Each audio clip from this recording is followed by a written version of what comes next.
మీరు పీఓకే గొడవ గురించి విని ఉంటారు, సరిహద్దుల్లో ఎప్పుడు జరిగే కాల్పుల గురించి విని ఉంటారు. కానీ అసలు వార్తల్లోకి రాని ఒక చిన్న బురద ప్రాంతం ఇప్పుడు ఇండియా పాకిస్తాన్కి మధ్య మరో పెద్ద యుద్ధానికి కారణం కాబోతుందా? ఈ ఉప్పునీటి చిత్తడి నేల మీద కేవలం 5 రోజుల క్రితం మన రక్షణ మంత్రి రాజ్నాథ్ సింగ్ గారు పాకిస్తాన్కు ఒక మెగా వార్నింగ్ ఇచ్చారు. మీరు ఏదైనా దుస్సాహసానికి ప్రయత్నిస్తే పాకిస్తాన్ యొక్క హిస్టరీ అండ్ జియోగ్రాఫికల్ ల్యాండ్ రెండూ మారిపోతాయి అని ఆయన క్లియర్గా వార్నింగ్ ఇచ్చారు. అంతేకాకుండా ఈ సర్క్రిక్ గుండానే మీ పాకిస్తాన్ ఫైనాన్షియల్ క్యాపిటల్ అయిన కరాచీకి వెళ్ళే మార్గం ఉంటుంది. మేము తలుచుకుంటే కరాచీని స్వాధీనం చేసుకుంటామన్నట్టుగా రాజ్నాథ్ సింగ్ గారు పాక్కు క్లియర్గా వార్నింగ్ ఇచ్చారు. ఇంతకీ ఆ సర్క్రిక్ అంటే ఏంటి? ఎందుకు అది ఇంత కీలకం?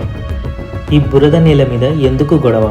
అసలు మన డిఫెన్స్ మినిస్టర్ ఎందుకు ఇంత స్ట్రాంగ్గా మాట్లాడాల్సి వచ్చింది? ఈరోజు ఈ సర్క్రిక్ కథను వివరంగా తెలుసుకుందాం. ముందుగా ఇప్పటి వరకు మీకు ఈ వీడియో నచ్చినట్లయితే, ఆసక్తికరంగా అనిపిస్తే ఆ లైక్ బటన్ని నొక్కండి, మీ ఫ్రెండ్స్తో షేర్ చేయండి.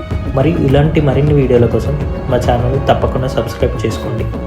ముందుగా సర్క్రిక్ ఎక్కడుందో చూద్దాం.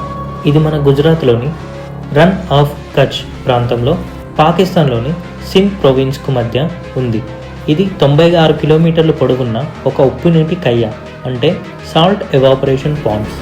ఈ గొడవ 1947లో స్వాతంత్రం వచ్చిన తర్వాత మొదలవ్వలేదు. అంతకన్నా ముందే 1908లో భారతదేశం యొక్క కచ్ రాజకీయాలు పాకిస్తాన్ యొక్క సింధ్ ప్రభుత్వం మధ్య కలప మరియు చేపల హక్కుల కోసం చిన్న గొడవతో ప్రారంభమైంది. ఈ గొడవను సెటిల్ చేయడానికి 1914లో నాటి బ్రిటిష్ ప్రభుత్వం ఒక తీర్మానం చేసింది. గొడవ మొత్తానికి కారణం ఈ తీర్మానమే. ఈ తీర్మానంలో 2 వైరుధ్యాలున్నాయి. పాక్ వాదన ఏంటంటే, తీర్మానం యొక్క మ్యాప్ ప్రకారం సరిహద్దు కయ్య యొక్క తూర్పు భాగం ఒడ్డు వెంబడి ఉంది, అంటే మొత్తం కయ్య పాకిస్తాన్కు చెందుతుంది. అయితే ఇండియా వాదన ఏంటి అంటే, అదే డాక్యుమెంట్ ప్రకారం ఇది షిప్పింగ్కి వీలైన కయ్య కాబట్టి అంతర్జాతీయంగా పాటించే తల్వేక్ ప్రిన్సిపల్ ప్రకారం సరిహద్దు ఖచ్చితంగా దాని మధ్య భాగం నుండే వెళ్ళాలని ఇండియా యొక్క వాదన. కాబట్టి ఒక తీర్మానంలో పాకిస్తాన్ తూర్పు ఒడ్డు అంటుంటే ఇండియా ఏమో మధ్య భాగం అంటున్నారు. ఈ చిన్న బురదకయ్య సరిహద్దును తేల్చలేక 1968లో రన్ ఆఫ్ కచ్ సమస్యను పరిష్కరించిన ట్రిబ్యునల్ కూడా ఈ సర్క్రిక్ వివాదాన్ని పక్కన పెట్టేసింది. ఇది కేవలం బురద ప్రాంతమే కావచ్చు, కానీ ఇక్కడ సరిహద్దు నిర్ణయం అయితేనే సముద్రంలోకి వెళ్ళే అంతర్జాతీయ హద్దు కూడా నిర్ణయం అవుతుంది. దాన్ని స్పెషల్ ఎకనామిక్ జోన్ అంటారు. సర్క్రిక్ వివాదం వల్ల సుమారు 10,000 చదరపు నాటికల్ మైల్ విలువైన సముద్ర ప్రాంతంపై భారతదేశం యొక్క హక్కులు తేలడం లేదు. ఈ ప్రాంతం సహజ వాయువు నిల్వలు మరియు అపారమైన మత్స్య సంపదకు కేంద్రం. ఈ స్పెషల్ ఎకనామిక్ జోన్ లోపం వల్ల ఈ విలువైన వనరులు మనకి దక్కట్లేదు. 2008 ముంబై దాడుల్లో ఉగ్రవాదులు సరిగ్గా ఇదే సర్క్రిక్ ప్రాంతం నుంచి మన మత్స్యకారకుల పడవను హైజాక్ చేసి చొరబడ్డారు. ఈ చిత్తడి నీళ్ళల్లో పాట్రోలింగ్ చాలా కష్టం కాబట్టి స్మగ్లింగ్, ఉగ్రవాదులు చొరబడ్డం లాంటివి భద్రతా సమస్యలు ఎప్పుడూ ఉంటాయి. మరి ఈ వివాదం ఇన్నేళ్లుగా ఉన్నా ఇప్పుడెందుకు ఇంత హాట్ టాపిక్ అయింది? దానికి కారణం పాకిస్తాన్ వైపు నుంచి వచ్చిన ఒక లేటెస్ట్ కుట్ర.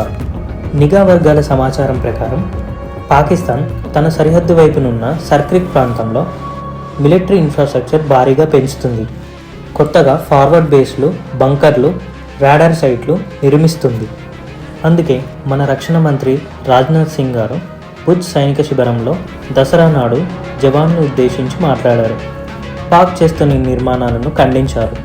మేము శాంతియుత పరిష్కారానికి ప్రయత్నించిన పాక్ ఉద్దేశాలు ఏమాత్రం సరిగ్గా లేవు.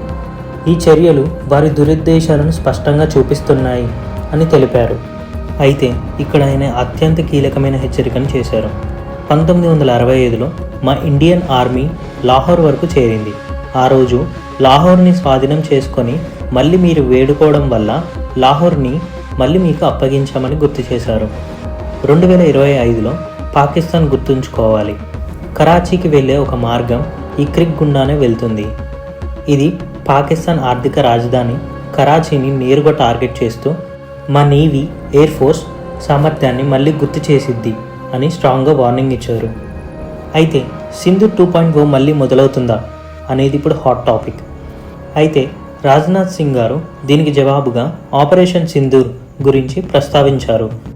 ఆపరేషన్ సింధూర్ సమయంలో పాకిస్తాన్ మన రక్షణ వ్యవస్థలోకి చొచ్చుకు రావాలని ప్రయత్నించింది. కానీ మన భారత దళాలు సమర్థవంతంగా వాటిని ప్రతిఘటించాయి. మన బలగాలు ఆపరేషన్ సింధూర్ సమయంలో పాకిస్తాన్ ఎయిర్ డిఫెన్స్ సిస్టమ్ను పూర్తిగా ఎక్స్పోజ్ చేశాయి. మనకు ఎప్పుడు కావాలంటే అప్పుడు పాకిస్తాన్కు భారీగా నష్టం కలిగించే సామర్థ్యం మనకుందని ఆయన స్పష్టంగా తెలిపారు. అంటే ఆపరేషన్ సింధూర్ వంటి దూకుడు చర్య తీసుకోవడానికి భారత్ సిద్ధంగానే ఉంది. కానీ మా యుద్ధం ఉగ్రవాదానికి వ్యతిరేకంగా మాత్రమే. యుద్ధాన్ని పెంచడం మా ఉద్దేశం కాదు అని రాజ్నాథ్ సింగ్ గారు స్పష్టంగా తెలిపారు. దీని అర్థం మా ఓపికను పరీక్షించకండి, లేదంటే ఆపరేషన్ సింధూర్ 2.0 లాంటి మరింత పెద్ద ప్రతిచర్య తప్పదు అన్నట్టు వార్నింగ్ ఇచ్చారు. భారత్ ఇప్పుడు సంయమనం పాటిస్తున్న క్రిక్ ప్రాంతంలో పాక్ కనుక దుస్సాహసం చేస్తే ఈసారి ప్రతిస్పందన నిర్ణయాత్మకంగా ఉంటుందని, అది కేవలం భూ సరిహద్దుకే పరిమితం కాదని, సముద్ర మార్గంలో కూడా భారీ దెబ్బ తీయగలదని రాజ్నాథ్ సింగ్ గారు వార్నింగ్ ఇచ్చారు. కాబట్టి మిత్రులారా, సర్క్రిక్ అనేది కేవలం బురద నేల కాదు, ఇది మన ఆర్థిక భౌగోళిక భవిష్యత్తు, మన సముద్ర భద్రతను నిర్దేశించే ఒక కేంద్రం. పాకిస్తాన్ ఇక్కడ సైనిక కదలికలు పెంచడం, భారత రక్షణ మంత్రి తీవ్రంగా హెచ్చరించడం, ఇవన్నీ ఈ చిన్న ప్రాంతం ఇప్పుడు ఎంత పెద్ద సమస్యలాగో మారిపోయిందో చెప్తున్నాయి. 78 ఏళ్ల వివాదం, దౌత్య చర్చలతో పరిష్కారం కాని ఈ సమస్యను భారత్ ఎంచుకున్న ఈ దృఢమైన వైఖరి పరిష్కరించగలుగుతుందా? యుద్ధం అనేది పరిష్కారం కానప్పటికీ పాకిస్తాన్ దుస్సాహసాలను ఆపడానికి రాజ్నాథ్ సింగ్ గారు చేసిన కరాచీ వార్నింగ్ సరైనదేనా? దీనిపై మీ అభిప్రాయం ఏంటో కింద కామెంట్స్లో చెప్పండి. ఈ సమాచారం మీకు కొత్తగా అనిపిస్తే లైక్ చేయండి. ఇలాంటి ఇంట్రెస్టింగ్ విషయాల గురించి తెలుసుకోవాలంటే మా ఛానల్ను వెంటనే సబ్స్క్రైబ్ చేసుకోండి. మరొక వీడియోతో మళ్ళీ కలుద్దాం. జై హింద్.